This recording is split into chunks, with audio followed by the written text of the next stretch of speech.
Good evening, guys. We'll get started with the review session right away. If you have any questions, please feel free to throw them onto the today's meet page, and we will be able to answer them. We'll get started. So I can tell the noise is working. I'm sorry about leaving my speaker up. Hopefully that reverb wasn't too bad.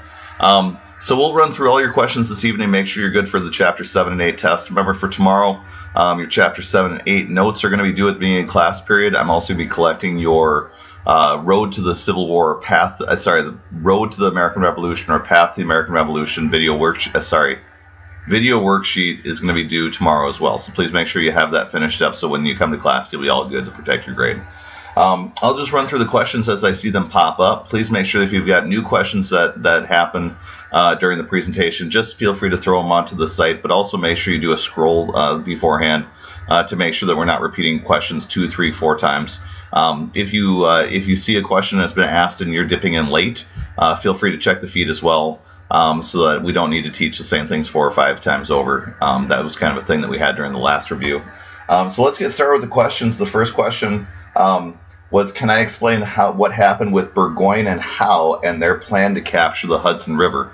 That's the Battle of Saratoga that's being described there with Burgoyne and Howe. Those two guys had the idea that what they would do is they would run down the Hudson River, and if they were able to go down there, they could take out New York City at the bottom. They would also split off New England from the rest of the colonies, and that separation would hopefully allow them to subjugate and put down the rebellion that was happening there, since in Boston you had the most rebellious of all the people who were involved in the Revolutionary War. Burgoyne and Howe, though, as they were starting to work their way down the Hudson River, they were caught by the Americans, who caught them in the backcountry with Native American allies on their sides, and they were able to defeat Burgoyne and Howe. And with Saratoga, that then led to the French joining into the revolution on the side of the United States. What do you need? Yeah, of course. Here you go. Yep. Thank you. No problem. Bye. Next question, what was the importance of the committees of correspondence? Those were the letter writers that were sending messages back and forth of propaganda, explaining what was going wrong with the king's rule of the colonies and why the colonists should be mad about that. This is stirring a lot of colonists to move from being moderate to being radical. This is also what is used in the charges against the king in the Declaration of Independence. And so all of those different elements are going to make the committees of correspondence important for being a unifying factor in the colonies. And they're unifying the colonies behind the idea that they hate the king.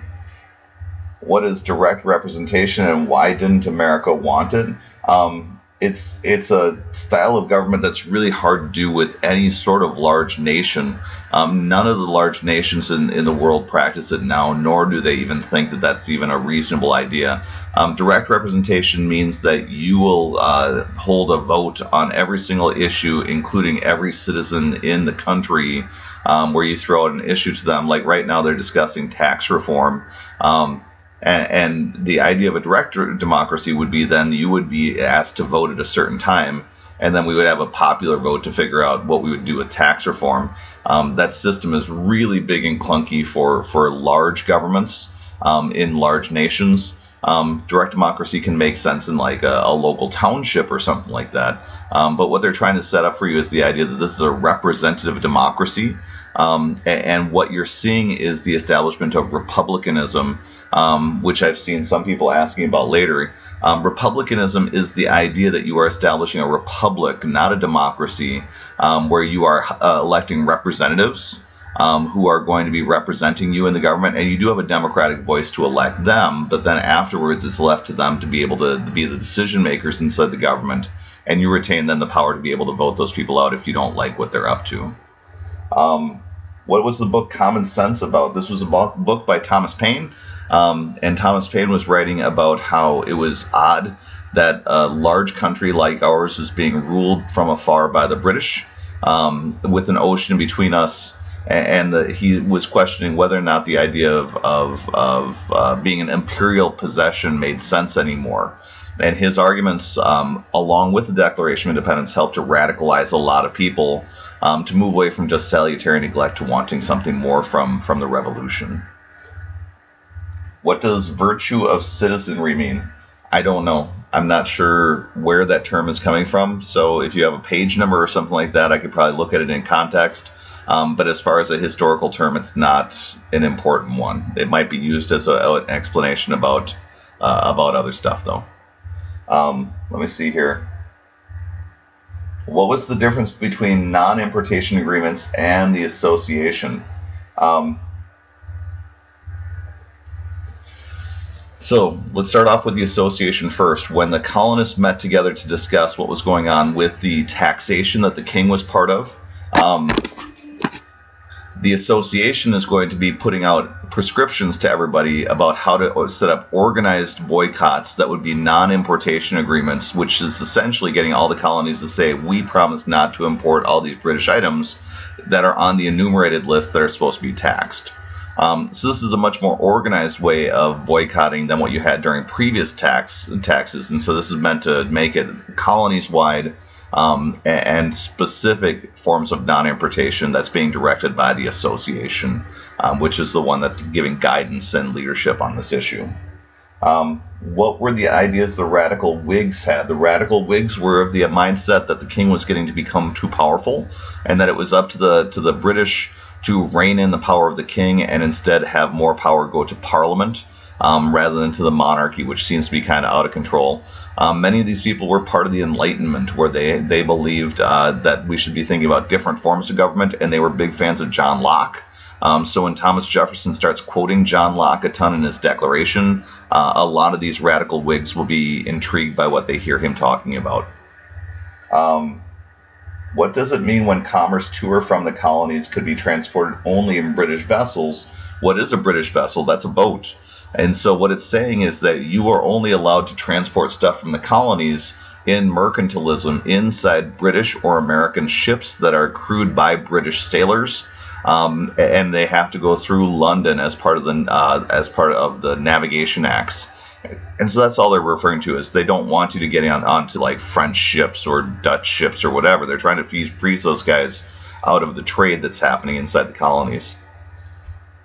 What is the importance of the Olive Branch Petition? Olive Branch Petition was sent off after Lexington and Concord, and it was a message sent to the king saying, this is a big mistake, and we didn't intend to start a war right now, and if possible, can we figure out a way to prevent warfare from breaking out inside the colonies, and can we return to salutary neglect? And the king's response is, no, that's not going to be permitted at this time, because punishment was needed at that time to put down rebels. What will happen, though, is around the time of Saratoga, the king will then come back and say he's willing to consider this idea, but by that time the time has passed, and we've now moved on to Declaration of Independence, which is giving us a totally different viewpoint on what the goals are for the war that they're getting involved in. Let me see here. Did the British offer Americans salutary neglect after the Battle of Saratoga? They did. Especially when they recognized that the French were about to form an alliance with the Americans. They threw that as their opportunity to try to bring the Americans back, and the Americans weren't interested. They wanted more. Who were the notable propagandists during the Revolution? Your sons and daughters of liberty. Most notably, Samuel Adams is going to be key. Thomas Paine is going to be your other one that you really want to know. And for an introductory course, those are the big ones that you'll really want to be able to dial into. Can I explain republicanism? So like I was mentioning earlier, democracy and republicanism can coexist. So you can have a democratic process to choose your leaders, or you can have just a straight democracy as your governmental form. A republic is going to be a government that allows you representation, that is going to be set up with the idea that your rights are protected by the government. But it's not a straight democracy in and of the fact that you've got a representative democracy, but they do not have a direct democracy for the republic that we are going to be forming. Republicanism in their mind also is a mindset, kind of like Jefferson's talking about, where you are a virtuous individual who is a patriot, who is on guard against dictatorships and tyranny that could possibly take away the rights of the people.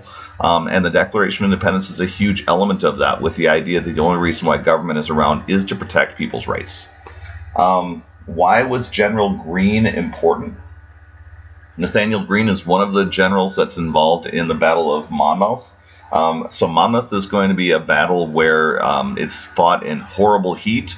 The legend of Molly Pitcher is going to be advanced there, where we have women coming out in the battlefield with water, able to help out their revolutionary men who are on the battlefield, and that gets them an awful lot of renown. For General Greene, he is one of the leading generals during this American Revolution, but as far as being a notable person for our tests, there aren't going to be any specific General Greene questions. With Monmouth, this is going to be a battle in New Jersey where after Valley Forge, Washington's going to be able to take his newly trained troops and fight the British to a standstill. So while not winning, he is also not going to lose his army, which means that he will live to fight another day and the British will have to chase him around. It's not one of the vital battles that you'll have to know for tomorrow. And so for tomorrow, our focus is very much Lexington, Concord, Bunker Hill, Saratoga, and Yorktown are the very big ones. And the other ones are more important from strategy perspective. What's the strategy of the Americans to win this war against the British? What was the Declaratory Act? Declaratory Act is going to happen with the repeal of the Stamp Act, and that was where the king declared to all the colonies that any laws that are created by Parliament and the king from now on must be obeyed fully. Even though with the Sugar Act and the Stamp Act, they have shown the colonists that if you rebel enough, then you can figure out ways to get the British to roll back their taxation. So it's saying one thing while their actions are showing something completely different. Let me see.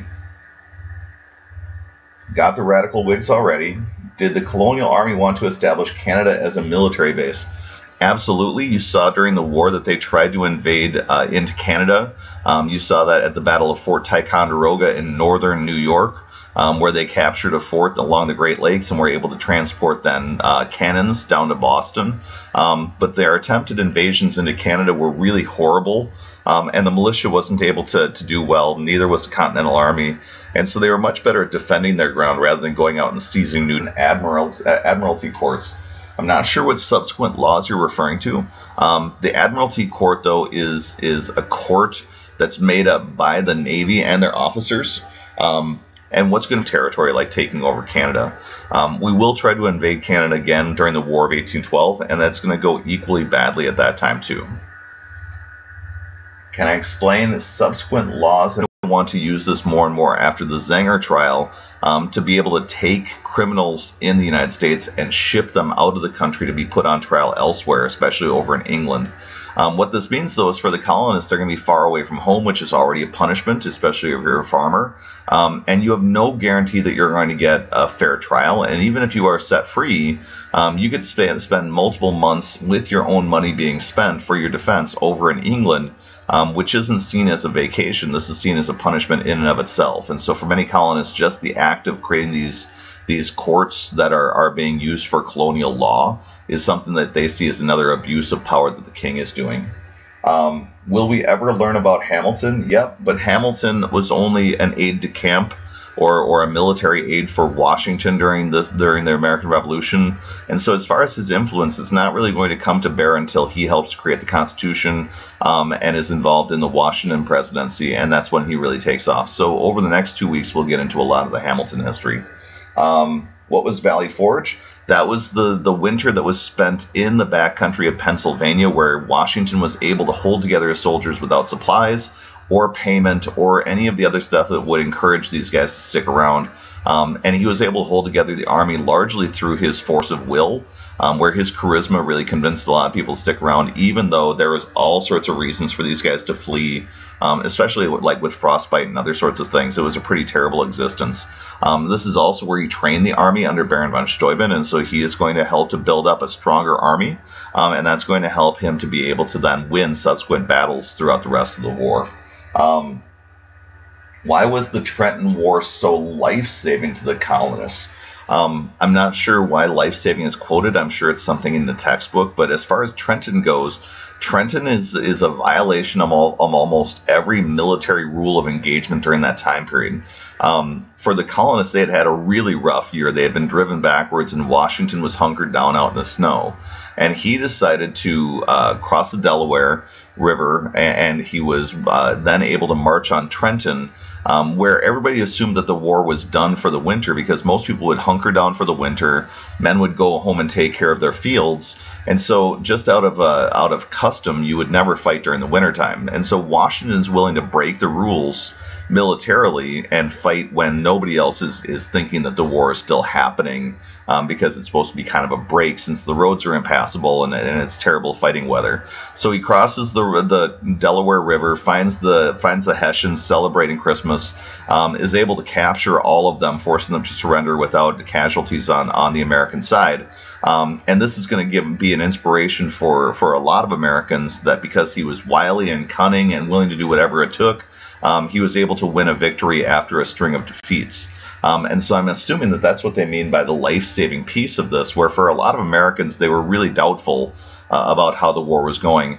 One of the most famous lines from Thomas Paine is he was writing in the middle of the war how these are the times that will try men's souls, when the sunshine patriots will wilt away and leave the fight. And so a lot of people who were kind of moderate were kind of starting to fade out of the war effort, because they didn't think that it was going to end well. And Trenton helps out with that.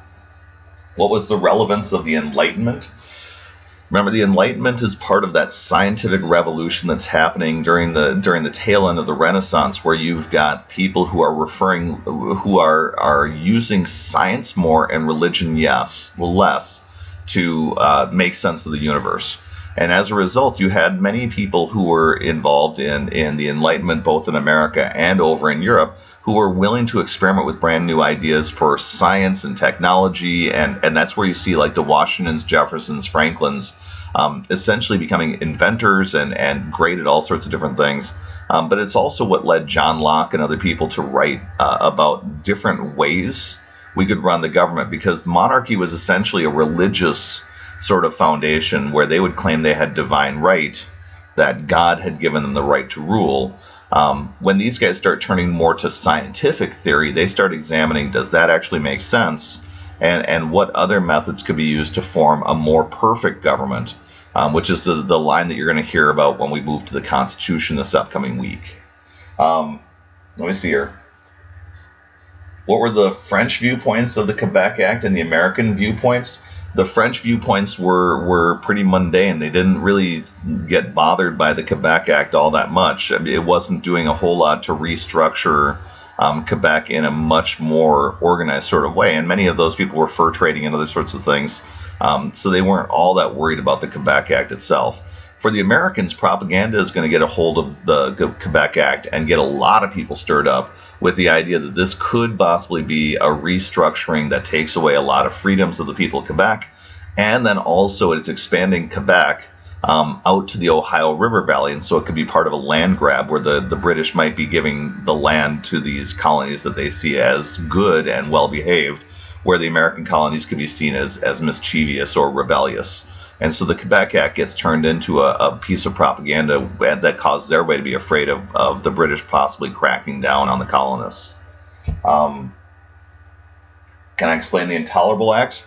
Intolerable Acts happen after the Boston Tea Party, and essentially it's just shutting down Boston Harbor and closing down their assembly and taking away a lot of their freedoms, creating a brand new quartering act, putting in new troops. Thank you. No. Wrong tax. All right. Scram.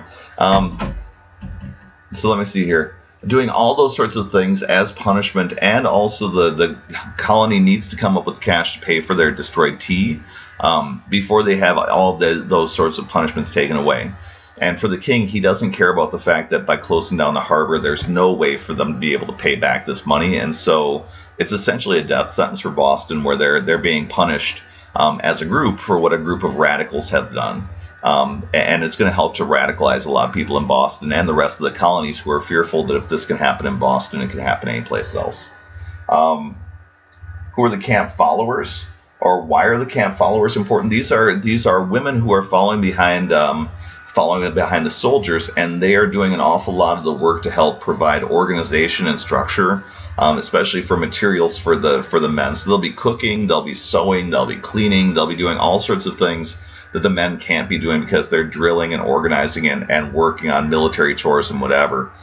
For the camp followers, then, this is a way for you to be able to explain that there's not just men out in the battlefield, but there's also women actively working to support them in the war effort, to try to make sure that the effort goes successfully.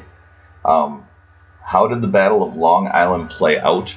Terribly for the colonists. The British invaded New York, and Washington initially thought that he could hold them back, and he came very close to having both himself and his army captured by the British as they were moving into the area. It's only with Washington's defeat and retreat that he's able to save himself, because if he would have stuck around and he would have been captured, the war could have ended with Long Island, because he was very close to then losing the entire Continental Army during that point. So the victory for the British took over a huge trading area, but for the colonists it was much more beneficial for Washington to sacrifice that so that he could still keep working the back country and making the British chase him. Let me see here. What was the Declaration of the Rights of Man? Declaration of the Rights of Man is going to be a document that's created by the French during the French Revolution that is heavily influenced by the Declaration of Independence and the American Revolution.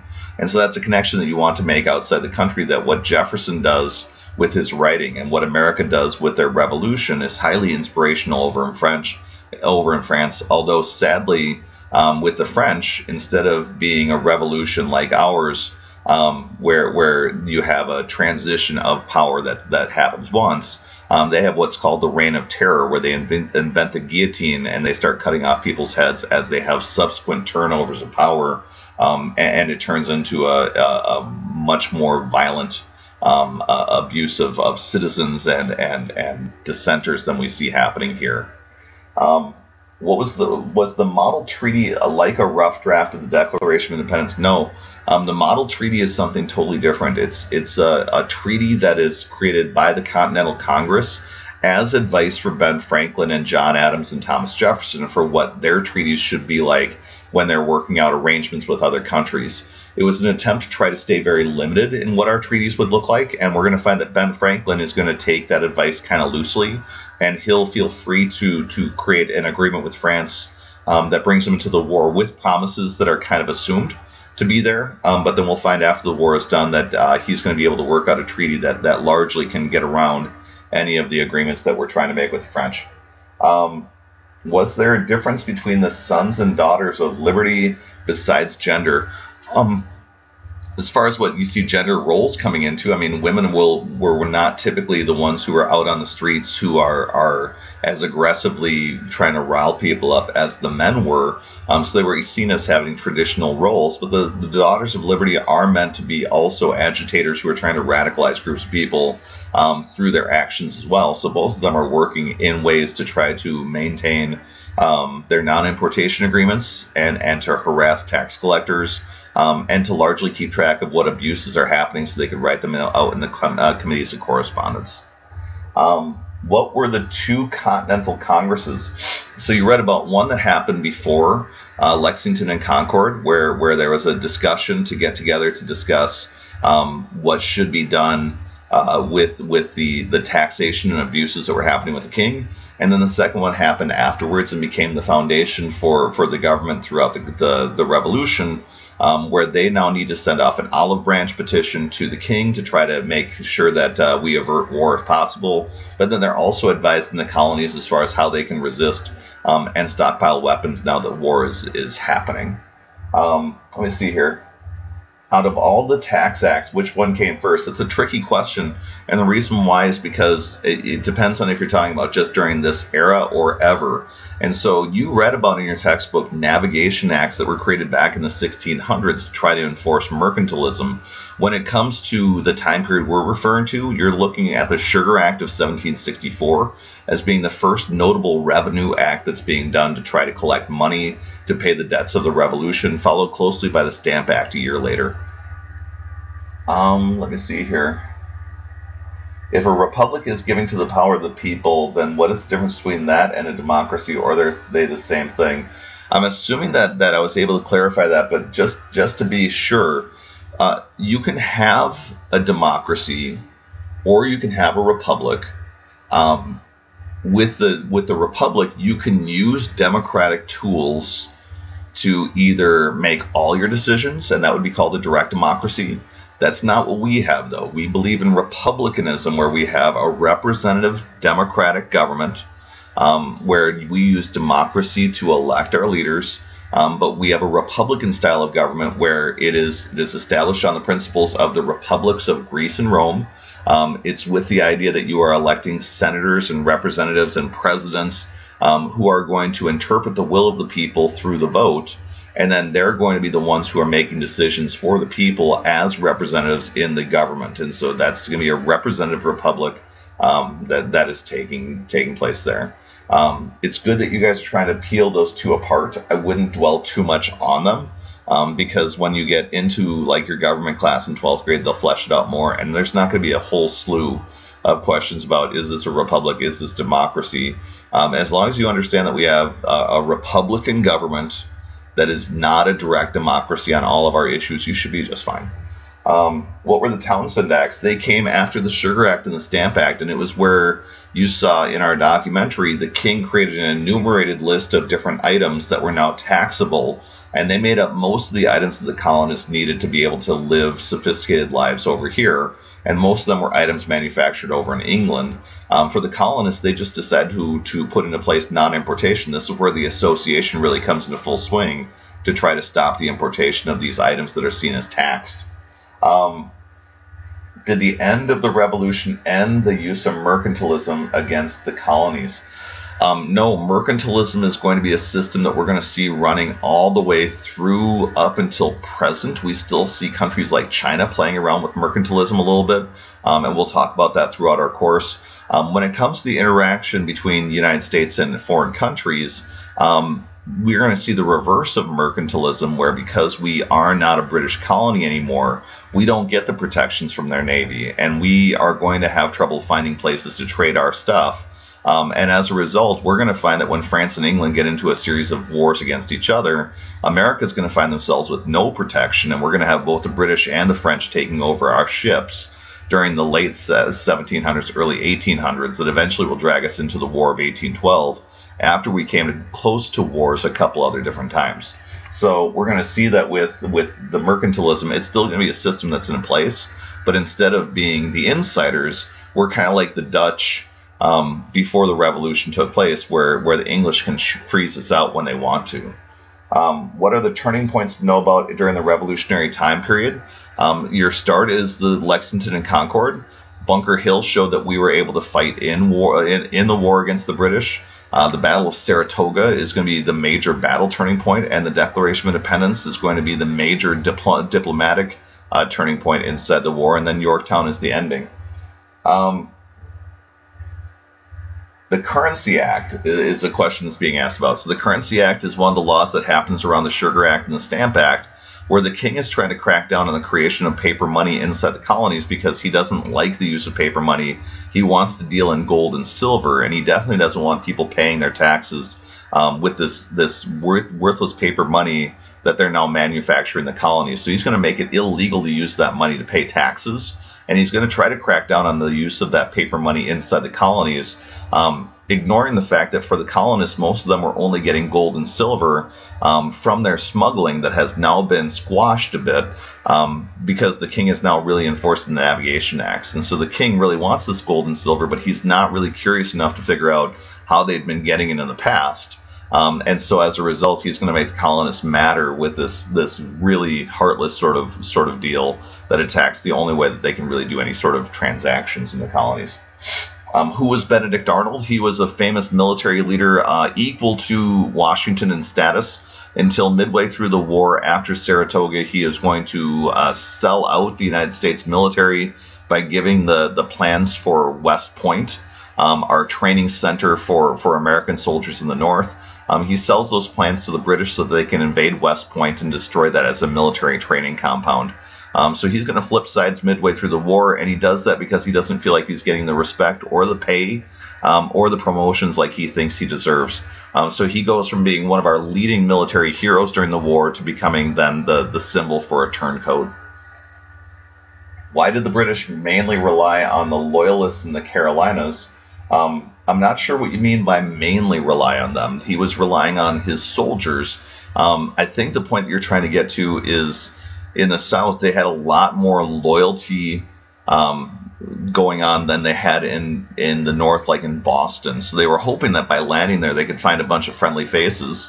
The problem that they ran into in the Carolinas and other sorts of southern colonies is the British made an offer to slaves that if they joined the British Army and fought against the Revolution, they could be given their freedom. And so for many of these Southerners who were traditionally more loyal than people in Boston, that loyalty is going to reach its end when they realize that the King's proclamation could end up costing them all of their slaves. And they have tons of wealth and prestige wrapped up in the ownership of these people. And so that's going to quickly flip a lot of people from being loyal to being against the British in a short amount of time. Let me see here. Who is Lord North and why is he important? He was the person who was prime minister after Lord Pitt. And he's the guy who, after the Boston Massacre, he's going to calm things down in 1770 so we don't have a revolution. But from that point forward, he doesn't really have all that much power to really rein in the King of England. So when King George III decides to go ahead and fight this war against the Americans, rather than being able to rein him in or come up with some reasonable strategy, he's instead kind of a person who is just off to the side and not really able to have much influence. Battles that they were involved in, as far as for your test tomorrow, they're not going to have a significant place on the test tomorrow. What were the taxes and acts that set off the colonists? Was there a significant role Ethan Allen and Benedict Arnold played in the Revolution? Yes, there was. Both of them were military heroes in their respective. Really odd question because you've got a Path to the Revolution study chart that lists all of them. And so I'm not really certain what more you're looking for, but I would definitely encourage you to go back and look at that. The Olive Branch Petition is going to be the message that's sent after Lexington and Concord to try to patch up things between the king and the colonists so we wouldn't have a war, but it doesn't help out. Was Ben Franklin involved in the military alliance with France? How so? He was the guy negotiating with the French for the Americans to try to get them to enter the war. And so after Saratoga, he convinced them that the Americans had a chance to win the war, and that's going to then bring the French in so that they would start attacking the British both in the open seas and also send over supplies and soldiers to help out the Americans. Was armed neutrality important whatsoever? Yep.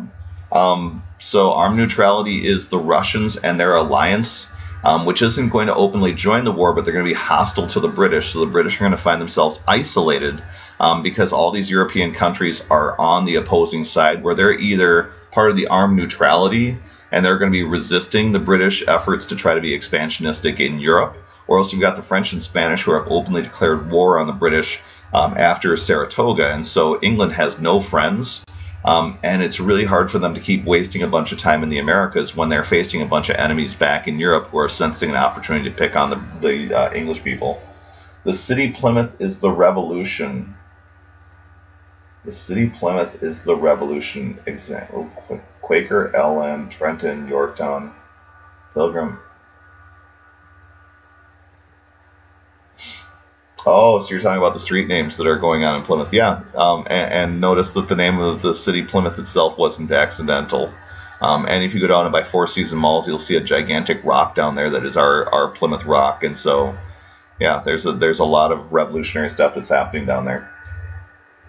I've run out of questions. I'm assuming you guys are good. I'll hang out here for a second to see if there's anything else that is going to pop up. But for you guys, remember, tomorrow we're going to be running through chapters 7 and 8. We'll be doing a chapter per week for the next 2. So chapter 9 is going to be this week. Chapter 10 will be the week afterwards. The week afterwards is going to be MEA, and so that'll give us a chance to have a 4-day weekend, but then we'll come out of MEA and be taking our test on chapters 9 and 10 at that time. For us also, MEA week is going to be the first chance we have to do the 50 states tests. So if you're looking for other stuff to be working on tomorrow when you get done with your test, just start working your way into chapter 9. Tuesday, we are going to be doing some work in class to get ready with essay writing and that sort of stuff. And then Wednesday is when we really dial into Chapter 9. I also had some kids who were sending me messages about the Hamilton musical. So what I mentioned in class is if you can get your hands on the soundtrack, that's going to really help you guys out with understanding chapters 9 and 10. If you don't get your hands on it, that's fine. You could probably find all of it on YouTube. I had some kids asking me about where you could bootleg stream the Hamilton play. I'm not sure where you can do that. I haven't really done much surfing around to look for that. I'm hoping to see it live sometime, but I haven't gotten to that point yet. And so for you guys, if you have a line on that and you want to share it with other people, I've seen excerpts. The play looks fantastic. So let me see here. It says, oh my OMG, Mooley, no stay. Who is Benedict Arnold? Are you serious? I just told you who Benedict Arnold was 5 minutes ago. And then, yes, Hamilton is the best. So Benedict Arnold is the guy who I told you was the turncoat who turned on West Point and became part of the British Army because he didn't feel like he was being respected enough. So I think that's all I got for tonight. I'm excited to see you guys. The sore throat and sickness after sleeping almost all day yesterday is gone, so I'm excited to come to school tomorrow happy and healthy and hang out with you guys then. I hope your score looks good. So do what you need to tonight to make sure you tighten up all that stuff. And I wish you the best of luck. I hope everything goes well. Have a good night, you guys. See you tomorrow.